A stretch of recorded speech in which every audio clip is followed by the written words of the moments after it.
I'm joined by Steph Harrison. Hey, how are you doing?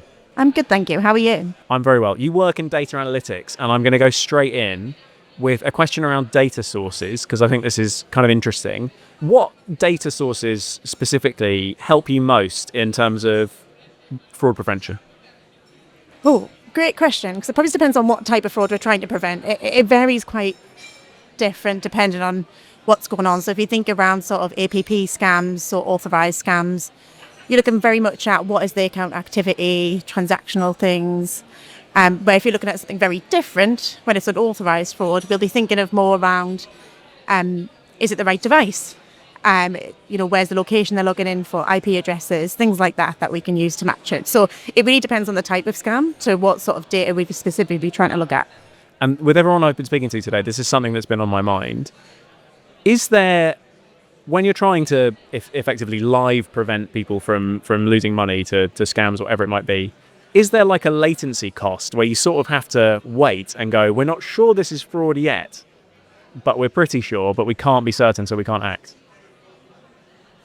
Sometimes, but not. Sometimes it can be really obvious. From the first payment, you can say, this definitely is not right. There is something going on there. Sometimes you have to have a few payments go out, and what we call it is like velocity and Manx, where actually it's not about the first transaction, but it's multiple ones that start to happen that go, this is starting to paint a picture doesn't make sense. That sort of one payment to that builder was all right, but why are you now paying them every single week for the space of weeks? So it's varied again, depending on what it's looking at.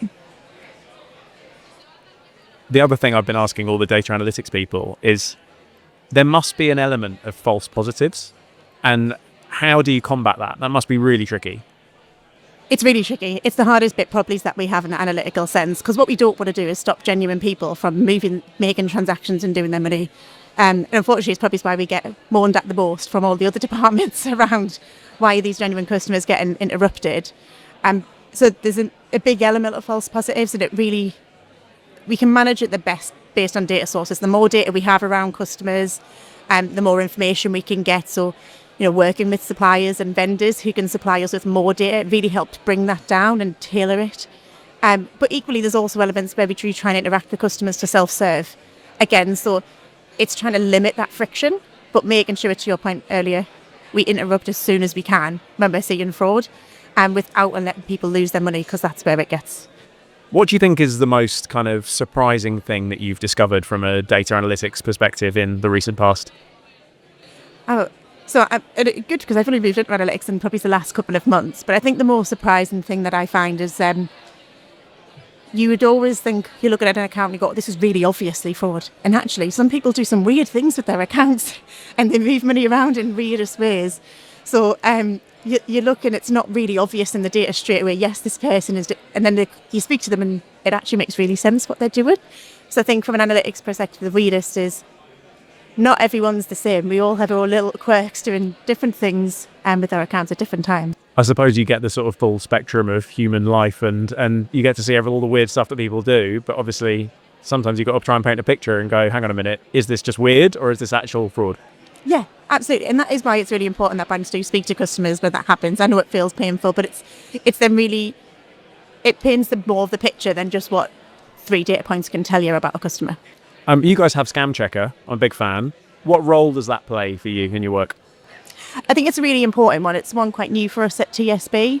And I think it's, from what we've seen already so far, the interest of people using it and how many people are starting to use it straight away as we launched it shows that people really care about not falling victim to a scam. There's a big conversation in the industry around refunding customers, and does that actually mean that people don't care if they fall victim? And it shows they do. People actually don't want to be evicted. They want to be able to check stuff and they want to have the power. And sometimes it feels like maybe they don't have that power. So the Scam Checker for us really is just trying to put the power back into consumers' hands to be able to keep themselves safe from falling victim in a scam. Ultimately, that is also an educational tool, isn't it? Because by using Scam Checker, you're learning about what isn't a scam and what isn't, and then you can take that information forward. Yeah, absolutely. They can start to pick up on things more clearly, and they start to and have confidence in what they're doing. Obviously, money's important to everyone. Nobody wants to lose it. So, yeah, it's great education for people to start to think about, is that too good to be true? Is that the right thing that I'm doing? And Scam Checker allows people to do that. Do you think that within the world of data in the anti-fraud sector, we maybe need a bit more collaboration.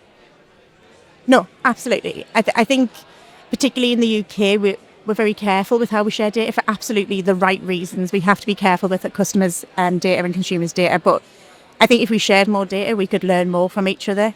And I think when we talk about stopping fraud, there should be less barriers in place for us as banks, as telcos, to make sure that we can make the right decisions and protect people from becoming victims of fraud. It is the biggest money maker or the biggest crime in the UK, fraud. And I think anything we can do to collectively work together to stop it is very important.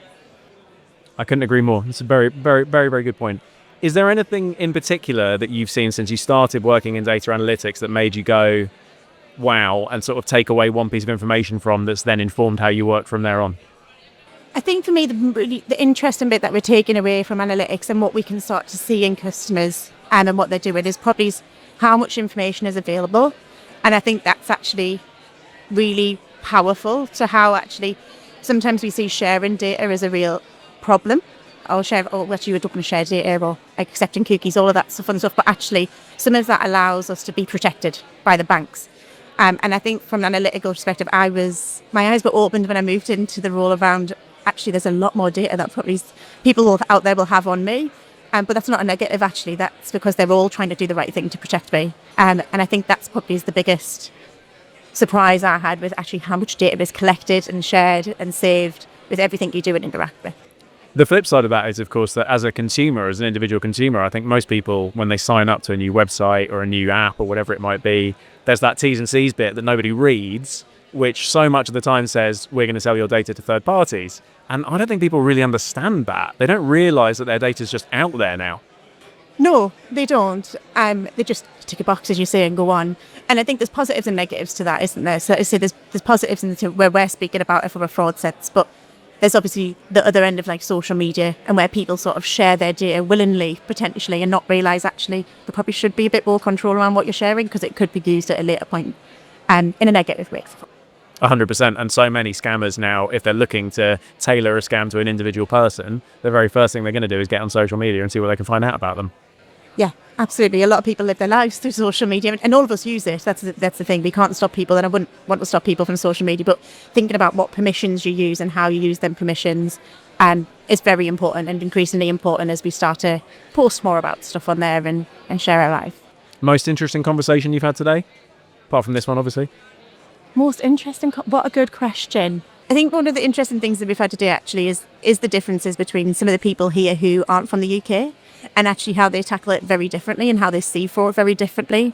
And I think one of the things that we've noticed, particularly with we've got UK finance here, is actually we're probably a lot further ahead in some of how we're collaborating together and speaking together and using ourselves. So it's definitely made me think differently about actually, it feels like we're still really up against it.